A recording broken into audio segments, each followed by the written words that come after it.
This is Coffee with Kelly, a dynamic podcast that's dedicated to driving positive change in school safety. I'm your host, Ethan Woodman, Product Marketing Specialist for Crisis Go, and I'm joined by my esteemed colleague, Kelly Moore, Senior School Safety Specialist for Crisis Go. Our mission is to empower you with essential knowledge, tools, and inspiration required to foster a safer and more secure school environment. We hope this podcast will be the catalyst for transformation in your schools. Join us as we continue to dive into the world of school safety. Good morning, Kelly. How are you doing? Good morning, Ethan. You were so subdued there. You usually give me some energy, some excitement about doing this. Are you not ready to go today? Good morning. My back hurts a little bit, but sorry to hear that. Yeah, it was actually a funny story. So, I was doing something that I normally do, just lifting one single hay bale, and I was just moving. I think I didn't move my feet when I was moving it. I think I just rotated my upper body, and I just felt like a zing in my back, and I'm like, oh man, that's gonna be sore. Turns out I don't want to say paralyzed, but a lot closer to that than not. I could barely walk after about an hour and a half. Oh, yeah, it was incredibly painful.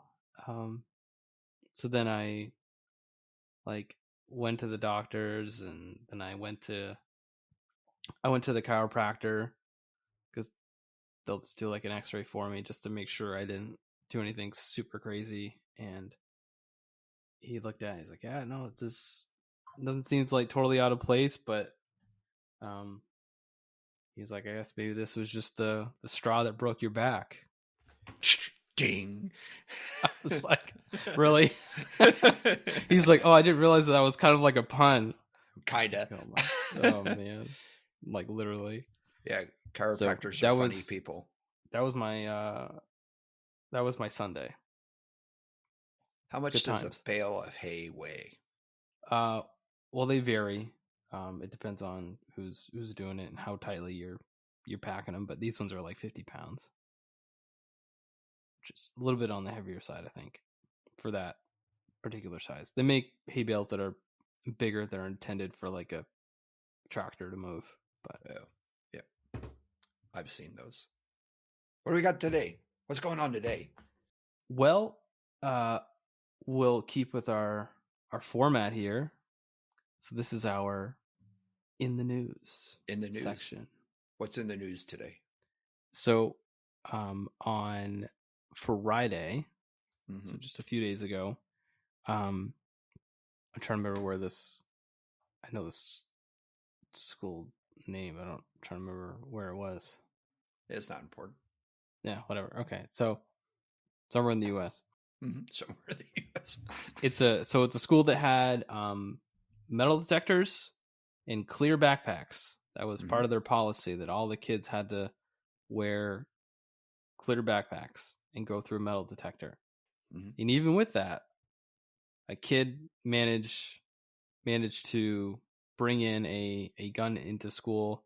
From what I'm reading, it's for the purpose of kind of there was some intention there to actually shoot a particular person, in which they did.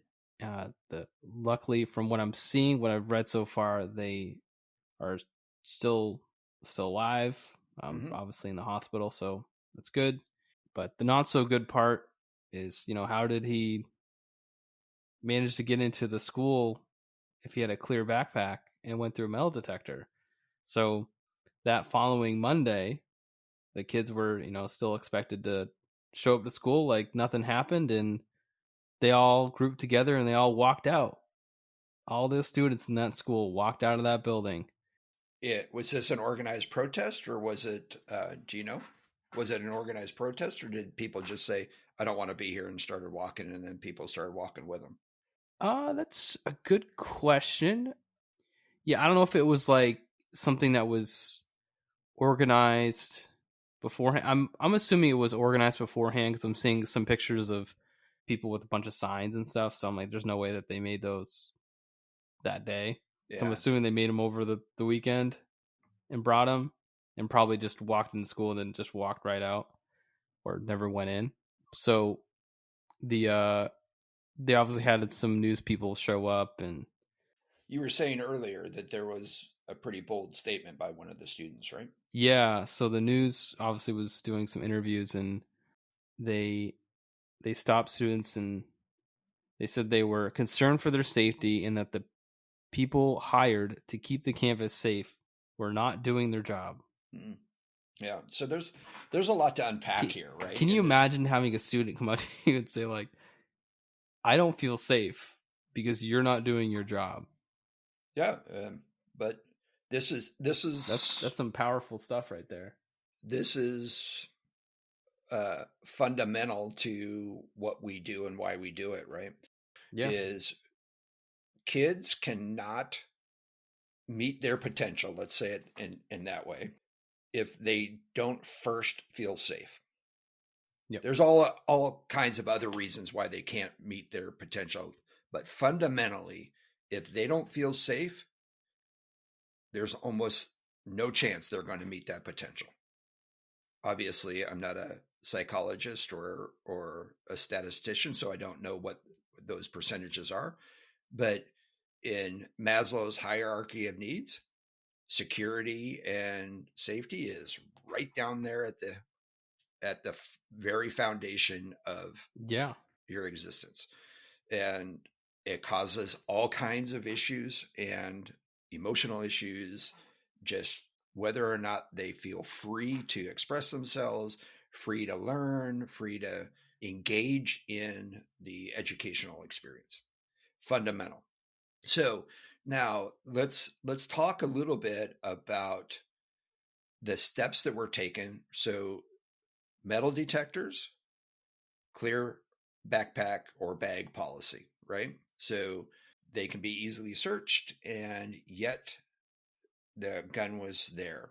So when I was in the schools as a safety coordinator, I was asked, how do we secure our buildings? And I said, well, those are pretty tough to actually secure.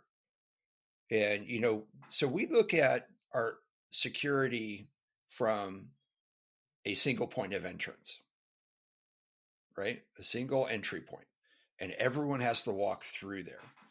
And so we look at that and we say, oh, all right, that makes sense. We'll put a metal detector there, right? Metal detectors are expensive, and we have to understand that metal detectors detect metal, not weapons, right? So if we're using them correctly and we're in a school environment, a lot of these things are going to get alerted on, because the metal spine in a notebook, the spiral in a notebook is likely going to set it off, right? Belt buckles, knee braces, crutches, right? All of these things that are metal are going to set this thing off. So you have to be diligent, and you have to monitor that, and you have to determine what it is that is setting it off. Now, I'll give you an example of something that occurred to me going into a hockey game last week. I've been having some knee issues with stability of my knee, which has been going on for years and years and years, but usually I can control it, but recently it's been acting up. So I recently went and bought a knee brace. And in the knee brace, it's a stability knee brace, so it has a metal hinge. Sure. And I went to the hockey game, and I went through the metal detector, and sure enough, it said, "Stop this guy. He's got metal on him." And the lady behind the metal detector looked at me like, "Uh-oh, what do I do?" And I says, "Don't worry, it's a knee brace." She goes, "Oh, it's a knee brace?" I said, "Yes." And that was it. She did not verify that. Again, last week, I did not have the knee brace because it's feeling better. So I did not have a knee brace, but I had a belt buckle on.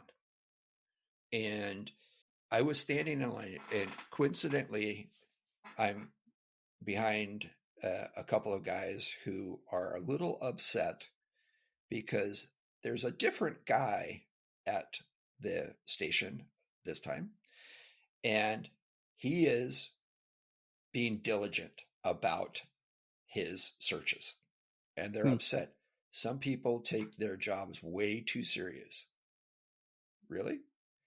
And they even started talking about metal detectors and these other new detectors that look for density. So kind of like the TSA scanners. Sure. Yeah. And so they go, I don't even know how those things work. And I said, they work on density. They're looking for something that's abnormally dense. And that's why they tell you to take off your your sweatshirts, your jackets, those types of things. So I'm just sort of conversing with them, but I walk through and my belt buckle goes off, and he says, "What is it?" And I said, "It's my belt buckle." And he wands my belt buckle, but then he goes and looks at wands everything else, and he goes, "Okay." So now he's satisfied, and I get it. But when we start looking at securing a single point of entry as the answer to this, then we neglect the other points of entry.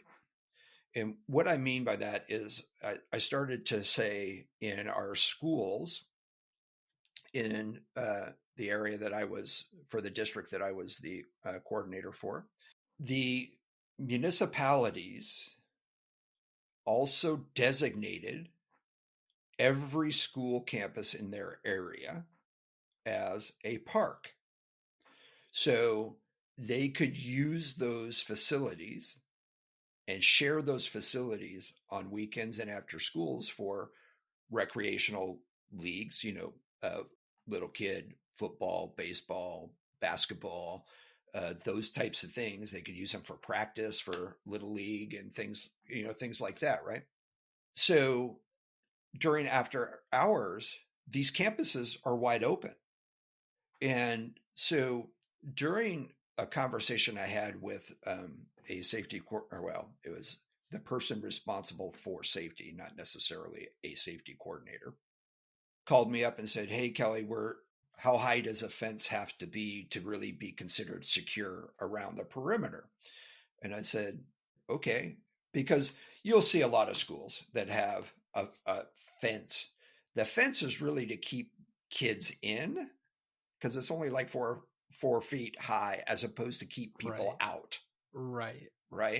Yeah. So there's purposes for fence. A 6-foot fence is really designed to keep most people in and most people out.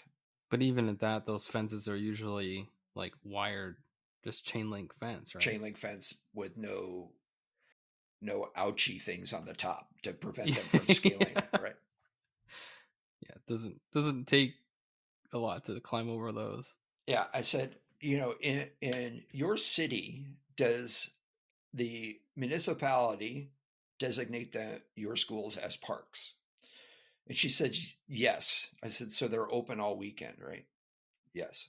I said, you really, if they're open after hours, there's really no need for you to spend a lot of money on putting a fence around your perimeter if you're going to open it for security reasons, right? You do want to prohibit somebody from walking through a gate onto your field during recess. So that's okay. But for the purpose of securing your school, if you're going to leave it open, it's very easy for me to bury a weapon, secrete a weapon somewhere, walk through the metal detector Monday morning to my hiding place, grab my weapon, go back into school, and there is no question about it, right? So we get into this, and this is really timely, because this is really the discussion I wanted to have today. And that was, that's centered on this concept: prevention versus response. Like they're two different things, or like they're individual things that aren't connected to each other. And about a couple months back, we were talking to a school district and showing them some new features. And the guy on the phone call said essentially this: these are great features, but they don't mean anything to us because we're so focused on prevention. What? And I said, okay, but what happens if your prevention efforts fail? Then what? Right. Well, we'll cross that bridge when it comes. Okay. That's not a good response, right? No. And there Oh, are man. our mindset should be prevention if we can. We should make every effort to engage in preventative / mitigation efforts.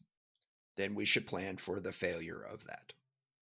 That's what emergency plans are fundamentally. And recently, within the past week or so, I've heard safety experts, school safety experts, say we should not be focused so much on the response as we should on the prevention.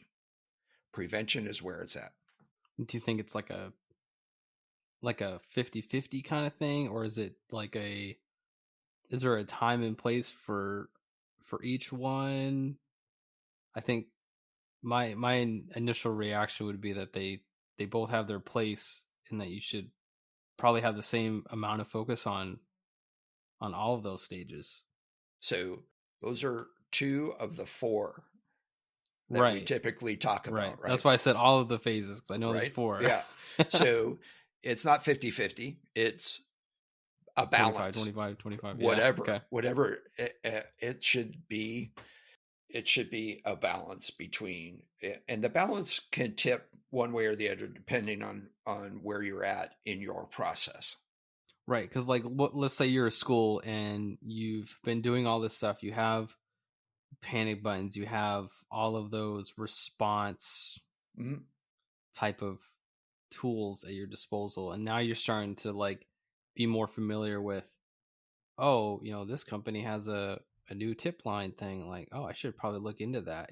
Then it's then you can draw some of your focus, like, okay, now I'm realizing that my prevention stage is a little bit weaker than my response, and I need to. It's like, are you in this situation? Are you as strong as your weakest link?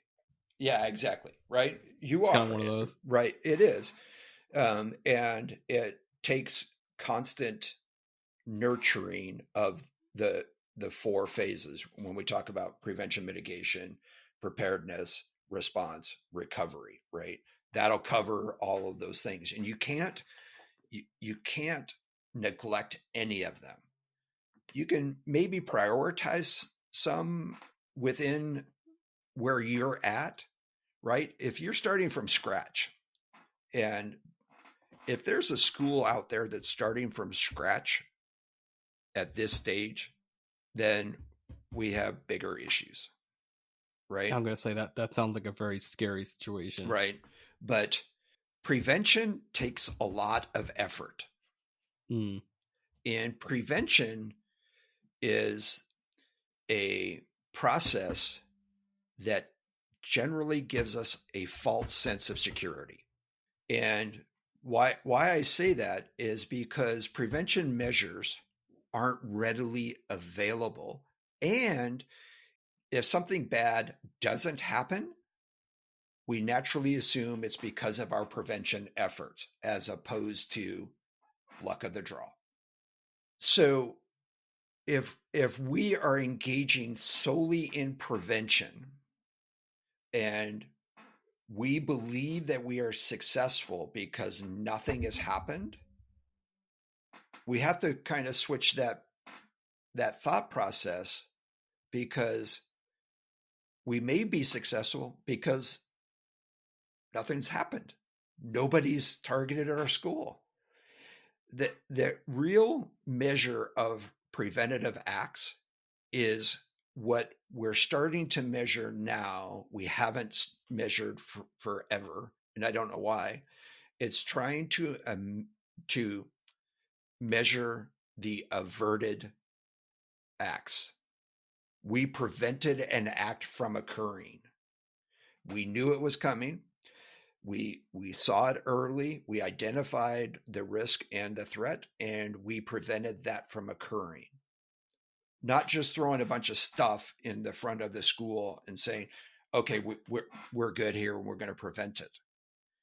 It requires a lot of nurturing, a lot of validation, and unfortunately, this goes back to a conversation I know we had early on in our podcast.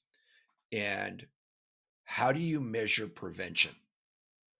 How do you measure your success in prevention?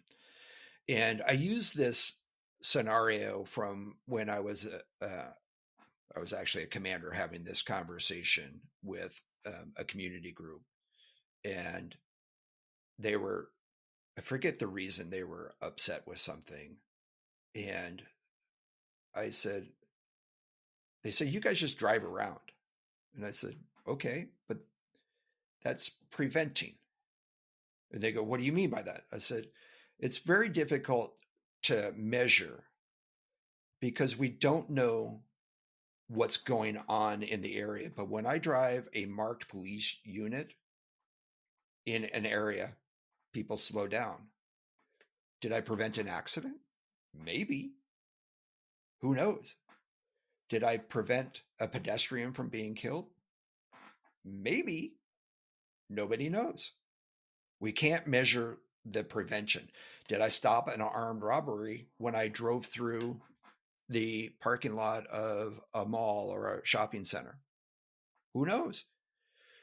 We can say that we're out looking for things and we're out preventing things from happening, but the reality is how do you measure that? How do you measure something that didn't happen?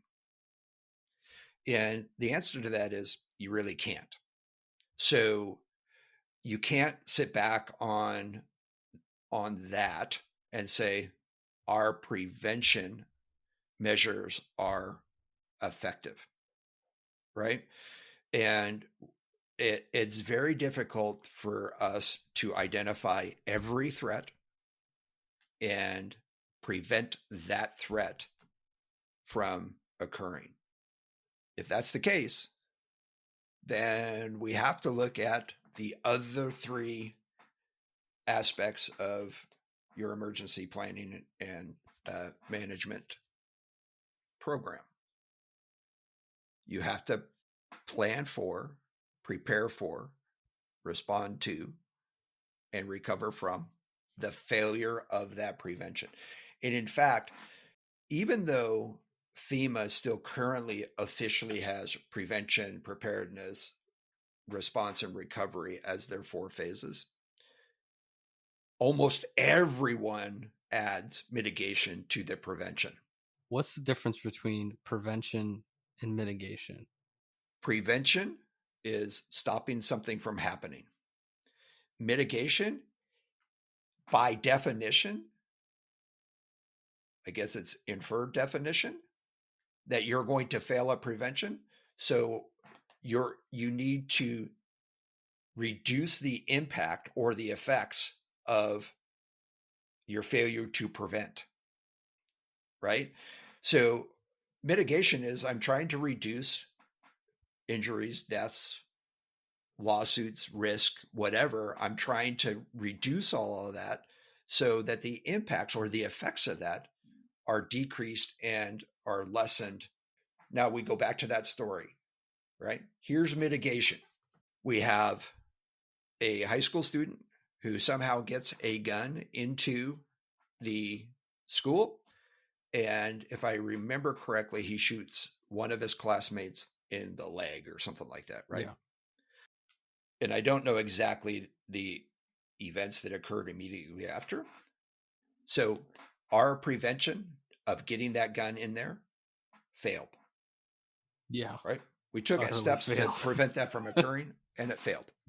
Yeah. And so the response to that, the teacher does something to the guy with the gun. I don't know what that is, but somehow he intervenes and he gets the kid and removes him from the building. And they're outside, if I remember the story correctly. They're outside and he holds them there. Again, I don't know what holds mean until law enforcement comes and gets them. 30 minutes later, by the way. Wow.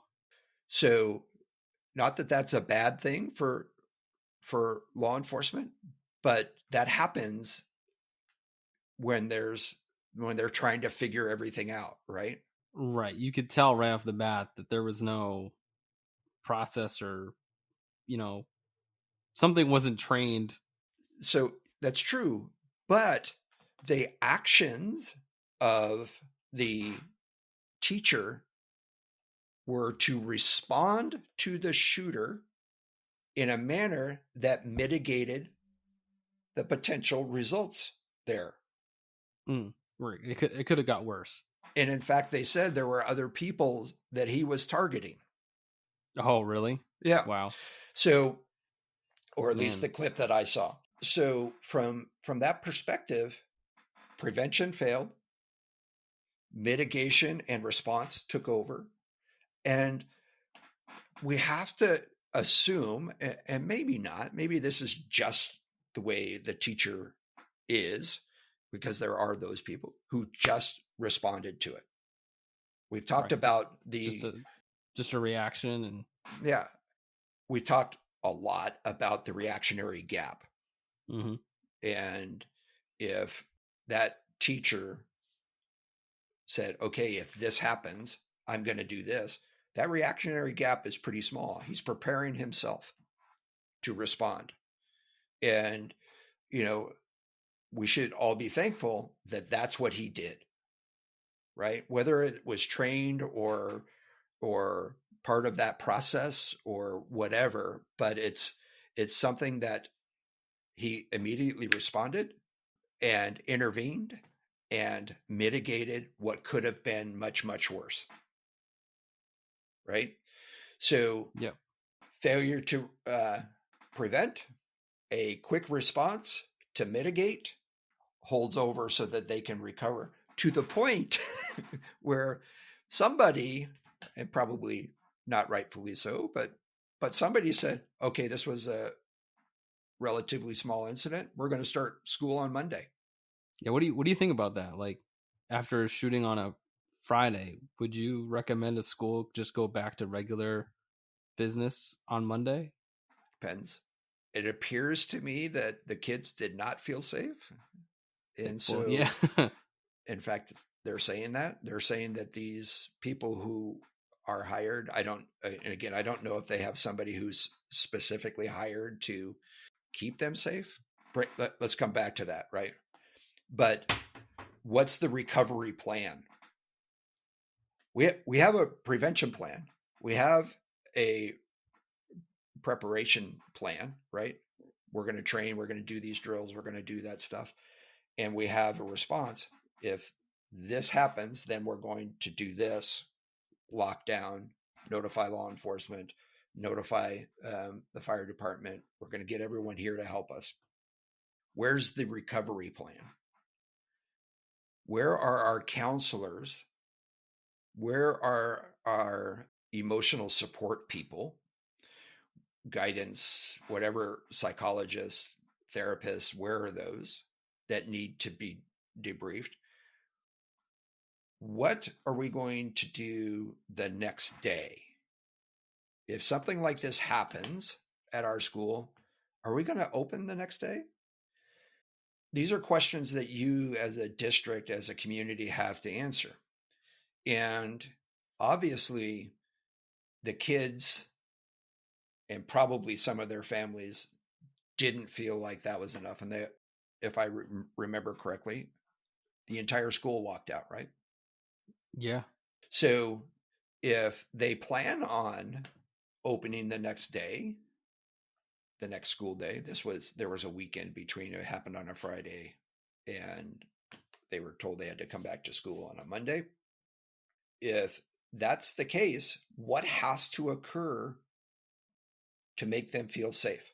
You gotta make some changes, I would think. Well, let's talk about that, right? Changes to what? Yeah, there's a lot to unpack there. I mean, Right? I as a student, I would have to get something of like someone saying we messed up and here's how we're gonna fix it. Like I feel like that's a baseline for me as a student. Like I need to know that like there's some recognition of failure, and here's my plan to make sure this doesn't happen again. That's what I would need as a student to come back. How? So I'm going to be the devil's advocate here. You're a student coming back into this school on Monday, Mm-hmm. and you expect an apology. Hey, we screwed this up. We're going to fix it. What's the next question? How are you gonna fix it? How are you going to fix it? Yeah, Right? I need some details because these things didn't work that you implemented, so you got to figure out why they didn't work. Yeah. So what do you have to do before you can say that legitimately? You have to figure out how that gun got into the building. Yeah. How did that gun 100%. get in there? And what are we going to do to prevent that incident from occurring again? Not just, oh, we're going to throw, we're going to say we're going to do better. Yeah, that doesn't right. work. It doesn't work No. that way. People understand that you messed up. But did you? I don't know. Was this a failure of security? Was it a failure of monitoring and personnel? Was it a failure of not securing the open campus before the day started? Where was this failure? And so if this is a question that they can't ask and answer by Monday, I'm guessing they shouldn't open on Monday. If I can plug that hole where that gun came in, if I can plug it and say, hey, look, this is what we did. We thought we were good. Obviously, something went wrong here and we failed. And we're sorry for that. Now, this is how we failed. This is why we failed. And we're going to correct that. And we're going to correct it today. Yeah. Then maybe you open it up and maybe you have counselors standing by. Maybe you figure that out. Is that kind of communication, that apology, that like, hey, next steps, is that communication something that you like you do some formal announcement like in the gym with all the kids and say, hey, here's how it went down, here's what we're going to do? Or is it like, is it an email? Like what is like the best method for that? So if we're going to keep with the theme of today's topic, prevention versus response, you would have a plan when that fails. Okay, we've talked about this a lot. What do you say to the parents and the families during the event? Part of that is accepting the responsibility. And I know there's lawyers turning over right now. Don't say that, but you have to in this case, saying, hey, look, we're doing everything we can. We're going to address this issue. And then as soon as this has been stabilized and we understand what is happening right now, and we understand that nobody else is going to be injured from this or worse, then we're going to immediately go into an after action review to find out why this happened and what we can do to prevent this from occurring. And we're not going to open this school until we understand that. So the avenue of that communication, what you just said, is that said like person to person in like a news media type of interaction, or is it like is that all in an email? Like The answer to that is yes. Okay. To everything that you said and didn't say. You have to communicate as much as you can with as many people as you can that this is what we're going to do. And for me, that's part of that press conference of what's happening. I didn't see a press conference by the police department or the school district. I saw a bunch of news people interviewing. Right. Right. So I don't know that there was Yeah. or wasn't a press conference. I didn't see a press conference. But this is what those are for, giving people the information that they need, or the news media is going to go find it. Right. Yeah. And then they're going to bend it to whatever the narrative is. So Whatever they want it to be. Right. And part of that is there is no response. There is no statement being made by the school. And I'll tell you, if you talk to any news media consultants, never ever say no comment. Right. Or always make a statement and understand what that is. But that's part of that response and preparation and communications plan, is understanding your audience and making a statement to that effect. That should be part of that. And you should have people who are trained in that kind of response and understand that the recovery part. So I love you guys. You know, we love those guys. The I Love You Guys Foundation says that recovery starts at the beginning of an incident. Mm. I would like to expand on that. Recovery actually starts during the planning process, because recovery is having all of those resources available.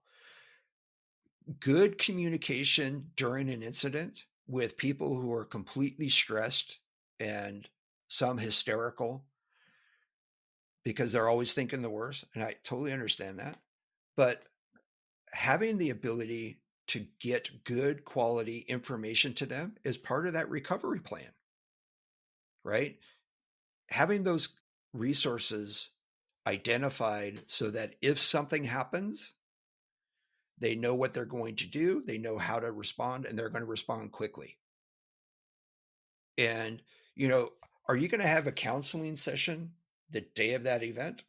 No. But you are going to try to identify those people, students and staff and parents who are struggling with what's going on. You're going to identify them for follow-up. You're going to, if somebody is in crisis, deal with that crisis. And then you're going to say, let's talk about this next week. If you're going to open the school without figuring out the cause for what occurred, and that's the ability to get that firearm in there, then what are you going to do there? Are you going to force everyone into school? No. You're going to say, if you feel safe, if you feel comfortable, come in. We'll be here for you. If you need some counseling, or you need to talk to somebody, or you need some fellowship or what have you, we're here for you. Right? So, I mean, there's so much to unpack in that thing. But the bottom line is we have to look at what happens. You know, I spent a career, and I always tell people this, my entire career, 34 years in law enforcement, was essentially based upon failures of society to prevent kids, adults from doing bad things, right? Doing things that they're not supposed to do. because they didn't have consequences, or they didn't care about the consequences, or their mindset was different than the societal norms, or what have you. So there's a saying in law enforcement, and it's said tongue in cheek, about there's not a problem in society that law enforcement can't solve with more training. That's because every time something happens, somebody says, oh, we need more training for law enforcement. But I'm going to tell you that law enforcement officers are doing their best. They can't be trained in everything. They can't be experts in everything. No, and they can't. Here's what happens. They can't prevent something that started in grade school and manifests itself in high school. Walk in and say, okay, you're the guy that I need to talk to, and point to somebody and say, right, come with me. They can't do that. They can't identify that. And so there's a name that often is associated with the emergency services, which is what? I don't know. You do. It's too obvious. It's not a trick question. Oh, okay. What do we call our emergency services? First responders? First responders. Yeah. We don't call them first preventers. Nope. For a reason. Yeah. For a reason. They're first responders. They're the first one to respond to a problem when everything else has failed. Every attempt to prevent something from happening. Right? We're first responders. Would we love to prevent everything from happening? Yes. But we're first responders. And we're not perfect. Certainly not perfect. You always got to remember that we're all just human. So it's like you don't have a perfect human that's going to get it right every single time. So how many times have you heard this? Let's talk about the prevention, right? Gosh, I never thought he would do it. Yeah, all the time. Or I'm surprised. Or worse yet. Yeah, I'm not surprised. Yeah, that's even worse. I'm not surprised. You're not surprised. Why didn't you say something? Right. Why didn't you say something? Why didn't you do something? And if you're not surprised, if you're solely focused on prevention, there's a huge assumption that's being made. And the assumption is that everyone who is aware of this risk or this threat is going to report it or identify it as such. And we know from many, many years, if not hundreds of years, and in fact, there's as part of the U.S. Secret Service threat management, threat assessment, training, and literature, there's a huge phenomena and effort to try to get bystanders to not be bystanders. And what is that campaign called? See something, say something, right? That's what they're trying to do, is they're trying to get people to, and you know me, I say we should change that to say something, do something. But it's a huge campaign that we've been going on for at least the last 20 years, if not 25 years. If you see something, say something. Why do we have to say that if we're focused on prevention? And we think that prevention is the answer here. I do have a burning question for you too. That's actually directly tied to this news. Here is your burning question. And this is actually directly from social media in response to the news event that we've been talking about. Uh-huh. So I'm just going to read it word for word. Okay. All right. Okay. So this person says, I've seen excellent and well-rehearsed communication plans fall by the wayside in the face of real-world scenarios. Most commonly, it has been due to the designated decision makers feeling overconfident that it was false, not feeling that they had enough information for go orders, or fear of backlash fear of backlash due to media having access to the notification. How do we as a profession remove the fear of over communicating? How do we explain that the one false alarm you may send is far better than not sending the communication when lives are at stake? Yeah. So this all comes with this is a confidence issue, right? And for me, it's a confidence issue. Goes back to the anxiety that people have with the calling 911. I don't want to be wrong. I don't want to have a false alarm. And I addressed this quite a bit when I was the safety coordinator. And when I said, why are we worried about false alarms? There's a lot of reasons we should be concerned about them. I totally get it. Yeah. But the reality is, generally speaking, if we look at the response times for alarms, right? 911 calls, generally speaking, we're talking 8 minutes. If we have a false alarm, we have plenty of time to cancel that alarm, right? If we don't cancel it, what does it become? A real one? An unannounced drill. How did we respond? How did we look at? That's true. That's a good way of looking at it. Right? So this was an unannounced, although accidental, it was, or maybe purposefully, because we have those two. That's what swatting is, right? Yep. But it's an opportunity for us to see how well we performed in the false alarm. Over communications. There's, again, we shouldn't over communicate for the purpose of over communicating. We should communicate what is essential, what we know is to be, and what we are going to do, as we talked earlier. The communications plans are like every other plan. And I'm going to use Mike Tyson's famous quote: everyone has a plan to beat me in the ring until I punch him in the face.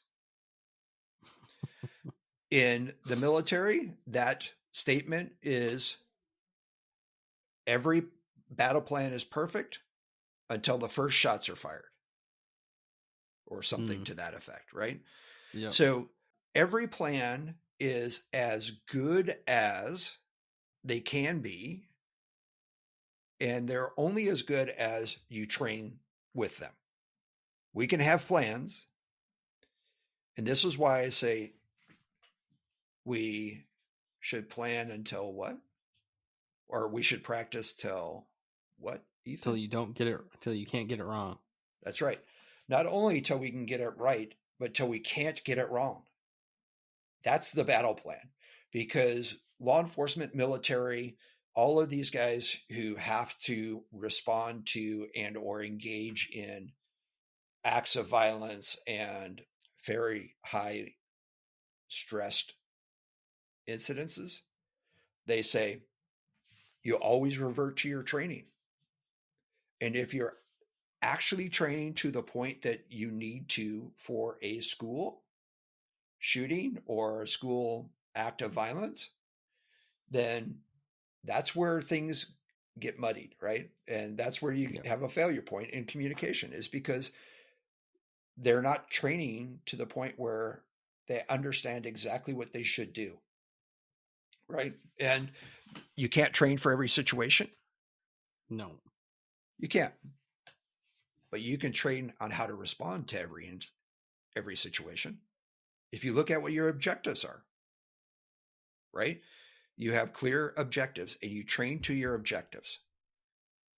A different, variation of a scenario should not mean anything to you. It is okay, this is what's happening to me. This is how I'm going to respond. This is how I'm going to communicate. This is what I need to communicate, right? As somebody who talked quite a bit to the press in my career, there, especially during highly stressful situations where people are concerned, one of my primary objectives was to say, here's what's happening, and to alleviate their anxiety and concern. And this is what we are doing to mitigate this from happening again. Or we have the suspect in custody. We believe that there are no further threats to the community. Right?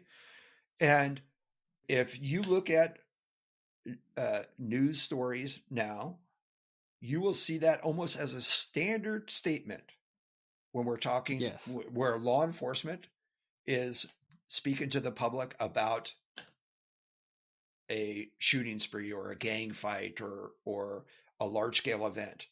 We believe we have everyone that was responsible for this incident. We have them in custody, and we believe that there are no further threats to the community. Something to that effect, right? And when we understand that, and that's what we're trying to do in this case, where we have a shooting on Friday, something needs to occur where we are telling them we believe that there are no further threats to this community and specifically to this school, and then be able to answer, well, how did he get that gun into the school? And if you can't answer that, then they're not feeling safe. So you need to then look at the saying, okay, we need to figure this out. And I get the financial implications. I get all of that stuff of closing a school down for a week, but maybe you need to do that. I'm sure somebody will understand. It'll be a lot worse if, half your student population just stops going to your school. Right? They withdraw from your school. A lot of people don't have that option, but a lot of people do. Yeah. Right? So anyway, I applaud all efforts. Every effort should be made to prevent.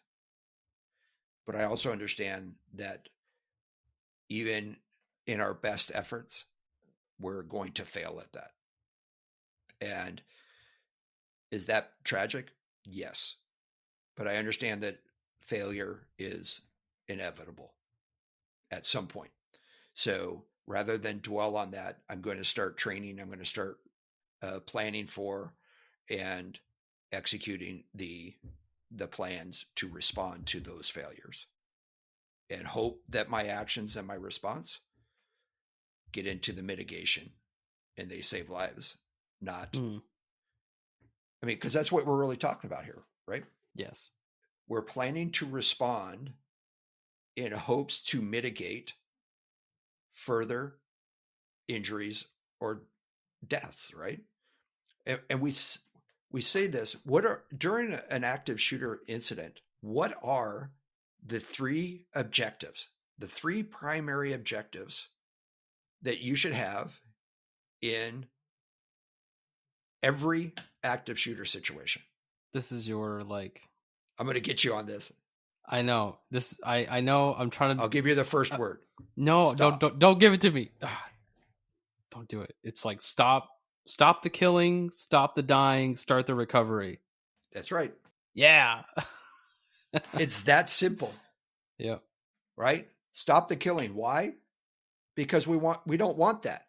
We're going to mitigate that. And the quicker we can do that, the better off we all are. And then once we've stopped that, then we have to look at, okay, there are other people who are injured. We need to attend to them right now. Yeah. Because people who have survivable wounds have died because people haven't attended to them quick enough. Wow. So stop stop the killing, stop the dying.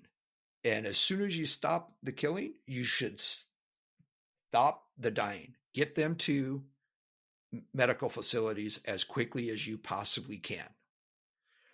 Start the recovery. There's a bunch of people who are affected that weren't injured physically. Emotionally, they were, and we need to address that. So start that recovery. Get them the help that they're going to need, set that up, identify who those are, and get going. We have to focus on all aspects. And if you focus too heavily on one, you're going to fail at the other ones. I mean, you could have just started with that, and that could have just been our podcast. Our podcast could have been like 10 seconds long. Yeah, but then what would Kayla have to do?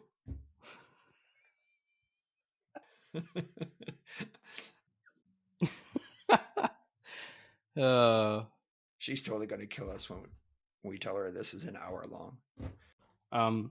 I do want to say, if we have a very limited amount of people that actually watch the YouTube, and I appreciate every single one of you. And if you got anything out of this podcast episode, please share it.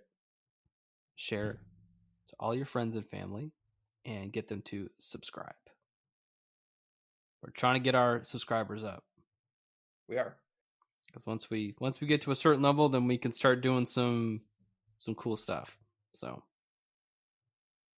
cooler than and this. if you're not listening to this on YouTube, you're listening it to on Spotify, I appreciate you too.